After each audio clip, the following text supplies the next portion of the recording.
Mike Pompeo is the former Secretary of State and a Fox News contributor. Sir, thank you for joining us here today. I really appreciate it. You're the perfect person to speak to about diplomacy and intelligence, both some big issues that we're dealing with and likely will in the weeks and months and years ahead.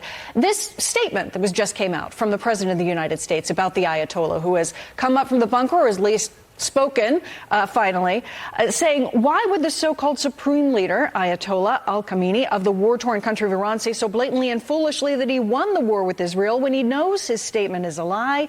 It is not so. As a man of great faith, he is not supposed to lie. You know, this goes on and talks about how Iran needs to come back into the world order flow. The potential negotiations could be getting started at any moment now, but Iran's in a pretty difficult position. We know that, horrifically, there are some reports from the BBC that there are assassinations underway there in that country, that they're hunting down people concerned about intelligence failures that contributed to their potential loss in this last 12-day conflict. Your thoughts on our ability to work with Iran going forward? Well, it's great to be with you. And John, look, the president's statement captured perfectly.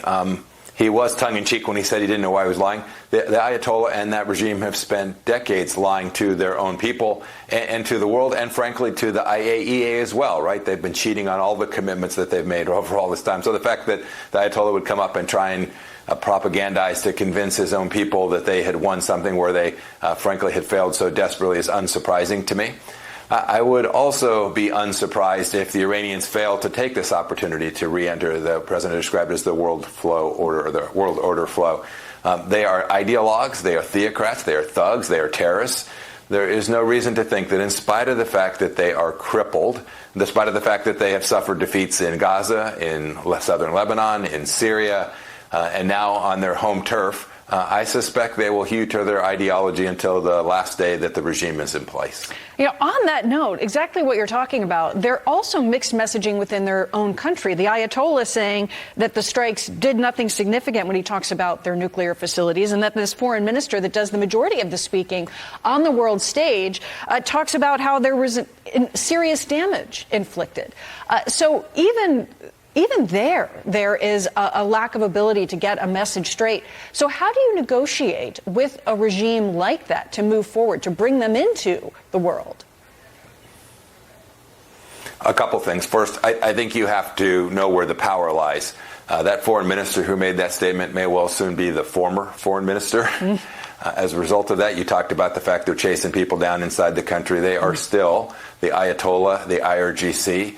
The theocrats are still in charge. They still have the power. They still have the guns on the ground, and they are inflicting harm on their own citizens, reminding them, don't rise up, don't do the necessary so that you and your children's lives can be better. We're still in charge.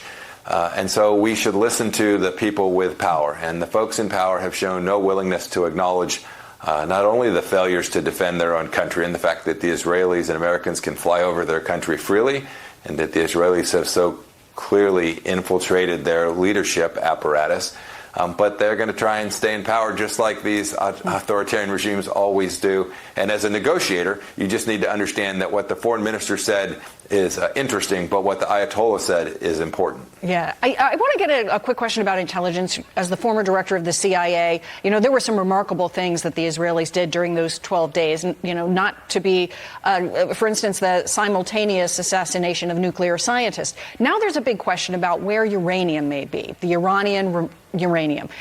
What is your thoughts, the likelihood that we or the Israelis know where that uranium is, given the intelligence and the operations that we saw going on over the course of those 12 days?